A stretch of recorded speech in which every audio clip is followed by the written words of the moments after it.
Bill King from Nashville Sports Radio joining us on Halftime. He is the king of college football talk, hosting 6 to 9 on WNSR. And Bill, appreciate you joining us as usual on these Wednesdays. How are you today? Hey guys, doing good, man. Good. So, what's your reaction to the Big Ten?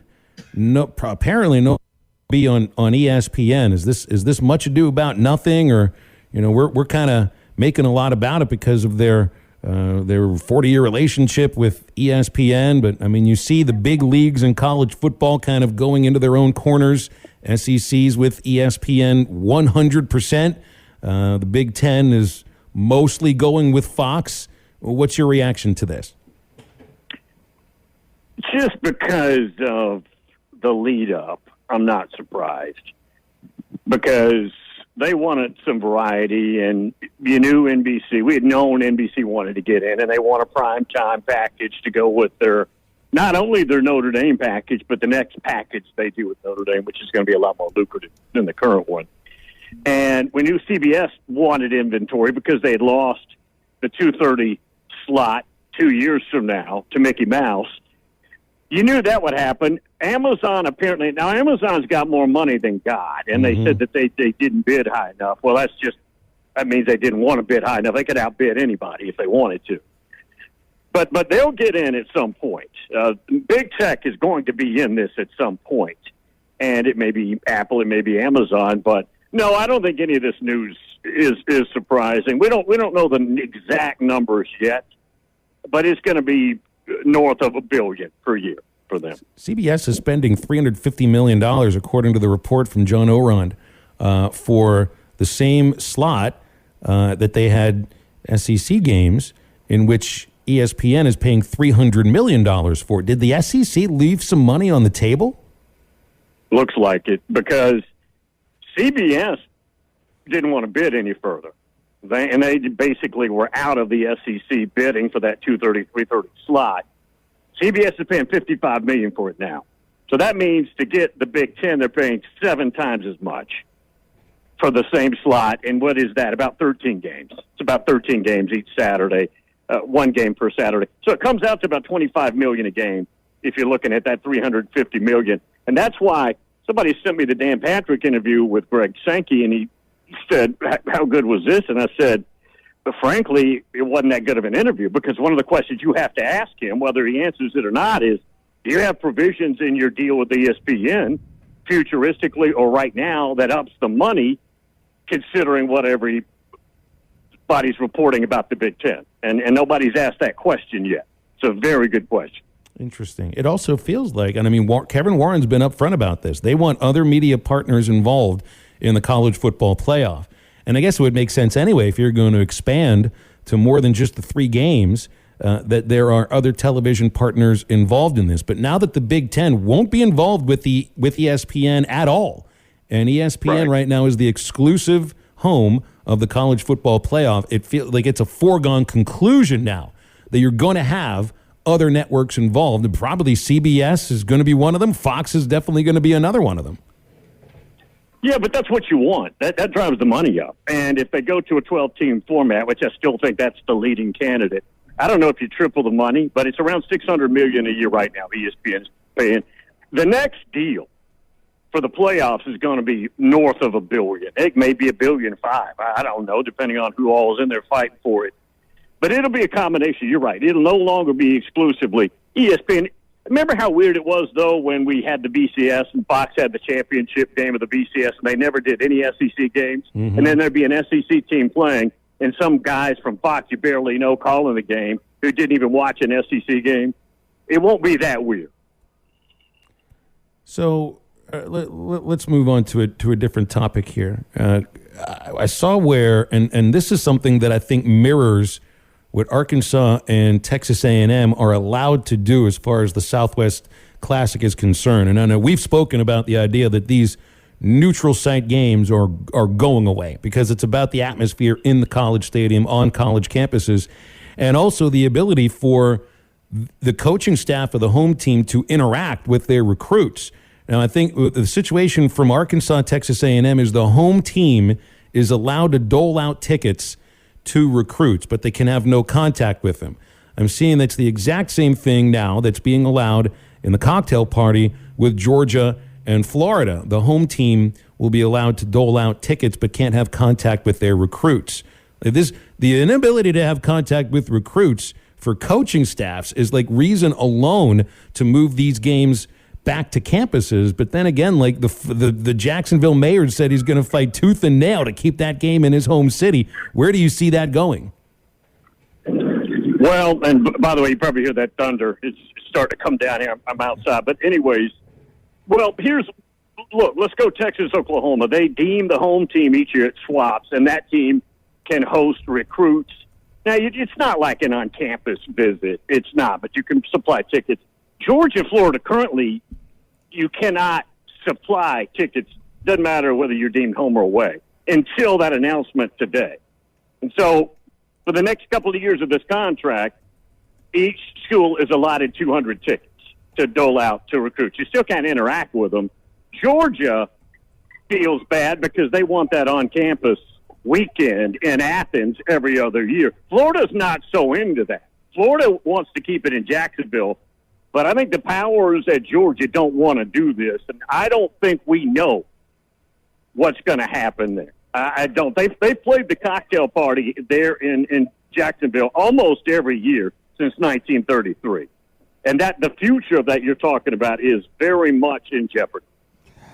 Bill, the future looks to be getting weirder and weirder, every single day when it comes to college football. And now, earlier this week, the report coming out of SMU that they're going to pay every football player and men's basketball player basically a salary of $36,000. Now it's coming out reported that USC is looking into doing the same thing. How is this?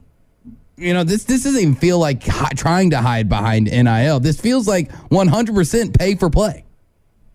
Well, that's what it is, and why not? Nobody's policing anything. It was supposed to be just the players go out and however relationships they could conjure up and find, get money from it. Mm-hmm. No limits, which is fine. But now it's inducements. Here's what you get if you come here as a recruit, as a player. Oh, and here's also what you get to Johnny 5-star transfer. Go ahead and tell him what he's going to get if he'll pack it up today in his dorm room and leave. And it was never supposed to be about that, and that's supposed to be illegal. Well, if it's not policed, it really doesn't matter. It's really not even a rule if it's not policed. Nobody's policing it. Nobody's trying to police it. A lot of people are talking about it. And the other problem with that is, on the flip side, if I'm a hot shot player, now, are you allowed? I was wondering, are you also allowed? Let's say you're a hotshot quarterback. You want to stay in the Metroplex area. So you go to SMU. Are you allowed to get your salary and hunt your separate NIL for that money? I guess you probably would be able to. I'm guessing so, Bill, too. But I just don't know where this thing does stop. I mean, is there a number or an actual salary that now that these players at SMU are getting? Is there a number out there where people are going to say, all right, fine, enough is enough, and we do see some action? Or, I mean, it's got to eventually stop somewhere, right? You can't get to the point where every single player at Alabama, even the third string left guard, is making $1 million. True. The marketplace will determine where it stops. But as a rule, we're nowhere near anything like that. And I don't see it trending. In 5 years, maybe there is some kind of guardrail that's up. But here's the problem with that. The genie's already out of the bottle, guys. And as you know, you can't take the genie and put it back in ever. Once it's out, it's out. And let's say you did put a guardrail, and nobody can make – I'm just going to put a number. Nobody can make more than $150,000. You just go back to the old way then of paying people separate under the table. Guys, it's over. We have entered this new – plot of property, this new real estate that is fresh and clean and has not been dug up or anything yet, and it's about to have a lot of housing on it. and it's never going to turn back. Bill, I don't think it's a matter of when somebody says it's enough. I think I hear that a lot from coaches, that this is enough. They just don't have an enforcement mechanism or anybody that's interested in enforcing, because I think the bodies that should be enforcing whatever rules are there are afraid of being sued and taken to court. So that's why this whole deal with Senator Joe Manchin from West Virginia and Tommy Tuberville, Senator out of Alabama, crafting this legislation, I think this is incredibly important. Some people will say Congress has better things to do. Maybe so. They will do what is possible. I've always learned, like Tip O'Neill, the former Speaker of the House, said, politics are the art of the possible. This might be something possible to actually, for Congress to give the blueprint of how this is supposed to run, so that you don't have 50 different laws and a whole web of complex things to figure this out. And then you have your basis, your document of what to enforce and how to and why to enforce it. And then there's something that you can go by and say, well, we're not getting taken to court on this. That's why I think this legislation that they're trying to put together, Manchin and Tuberville, I think is very important for the sport. You also have Cory Booker, who came up with the kind of the Players' Bill of Rights about 2 years ago. That's out there too. And I think in either one of these, it's pretty much unlimited transfers. It's going to be wild. And they're about, by the way, they're about to take the one-time provision out of the transfer rule like any week now. So you can play at 4 different schools totally legally if you want it. Freshman, sophomore, junior, senior. Guys, I don't have a lot of faith in it. I don't have a lot of faith in it at all. And 5-10 years from now, I'll tell you what could do it for me. I've been an unconditional college football lover. Whatever they do, I just get over it. But if they yield to the players when it comes to the TV money and they start giving them a cut, the TV money's not going to dry up anytime soon. But they may lose a whole lot of fans if that happens. So what would the king of college football talk do if he doesn't talk college football on a show? I heard you say on your show recently you'd be one of the big places for college baseball. But, I mean, what do you do at that point? Well, I'm just wondering, can you do 3 hours every day for 10 more years, and do nothing but criticize? Right. That's right. I mean, that might get old in about a week, I mean, so to an audience, it might get old. I don't know. I'll probably adjust to it. I'm threatening, but I don't think I'll go anywhere. I'll just, I'm like a dog, man. Come home, kick me in the teeth, and I'm loyal. It's okay. It's basically like, Drew, it's a good thing we got games in less than a month, right? Because then you can just talk about what you saw on Saturday. Yeah, eventually it's going to be end of talking season, but it's not. Now we're getting into preseason polls. And, Bill, who voted for Texas? Which one of these crazy coaches out there actually put Texas at number 1? Do you have a theory? I think same person who voted Vandy number 1 in the SEC. It's got to be. Nobody else would do this. Yeah, but that was the media. This is a coach. Theoretically, it was a coach. Who knows if it was some sports information director that thought he was going to show a sense of humor. But, yeah, it's pretty much the same idea. No telling. I mean, Texas could be 8-4 good, maybe 9-3. I wouldn't bet on it, but they're not anywhere near a number 1 vote. So I'll tell you, I thought it was an ambitious number for Notre Dame at number 5, just the overall voting. I think they're probably top 10 good. I don't know that I think they're top. They're going to get beat pretty handily, I think, in their opener at Ohio State.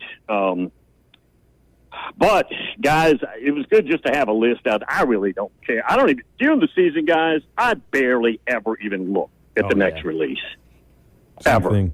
I just don't. Until the college football playoff committee releases their rankings. Correct. That's the one that matters. Bill, we'll leave it there, man. Appreciate you. Thanks as always. Hey, guys. Appreciate it, Bill. Bill King, Nashville Sports Radio, joining us every Wednesday here on Halftime. You know the way to handle Texas getting a first-place vote? They'll put most of the first-place votes are split between Georgia, Ohio State, and, of course, Alabama. And then they put in parentheses Texas to let you know who got the other vote, right? Instead of putting next to Texas the parenthesis 1, just put Texas parentheses is back. and then you know it's never going to happen. Exactly. They're never really going to be back. Just wait until they join the SEC. Oh, it's going to be tons of fun. Online is the fastest and easiest way to wager on all your favorite sports, contests, and events with first-to-market odds and lines. Find reviews and news for every league, including Major League Baseball, NFL, NBA, NHL, combat sports, esports, and even golf. BetOnline continues to be the top online resource for all your sports information, from live in-game betting, props, and futures. Head to BetOnline today or use your mobile device to join today and make your first sports bet. Use our promo code BELIEVE50 to receive your 50% welcome bonus on your first deposit. That's BELIEVE, BLEAV 50. That's BELIEVE, BLEAV 50. Bet online, where the game starts.